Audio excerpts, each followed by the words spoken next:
A system has corrupted registry, preventing it from booting. What is the best tool? So, what would be the best tool for registry preventing, if the registry is being prevented from booting? Startup repair, system restore, registry.repair utility, dism/online, or boot logging. Which would be the correct answer here? And the correct would be obviously startup repair, as startup repair detects and restores critical registry hives, some system software. A technician must verify a Windows machine is receiving repeated failed logins from unknown IPs. Which log should they inspect? Application, setup, security, forwarded events, or MDM logs. So which log should they inspect from all these logs? And here the correct answer is that they should inspect security, as authentication failures and account lockouts are stored in the security log or security logs. A user's Windows system won't activate after a motherboard replacement. So Windows systems won't activate and motherboard has been replaced. And why? And we should select the best answer from these given answers, which are: retail keys can't transfer, product key blacklisted, hardware signature changed, TPM mismatch, or fast boot is enabled.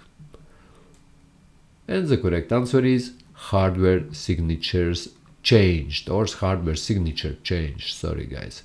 Windows activation ties itself to a hardware hash, replacing the motherboard invalidates it. And next question, a Linux user wants to view real-time CPU, RAM and process usage from the command line. So we are talking about Linux user who wants to check CPU, RAM and process and running processes from the command line of Linux. We are doing everything in Linux pretty much on command line. Which tool should they use? PSaux, journal CTL, VMstat, SAR, or top or htop. So which one should they use? And you should know also Linux commands, and we should use top or htop, as these tools provide, or these commands provide, system metrics and process trees.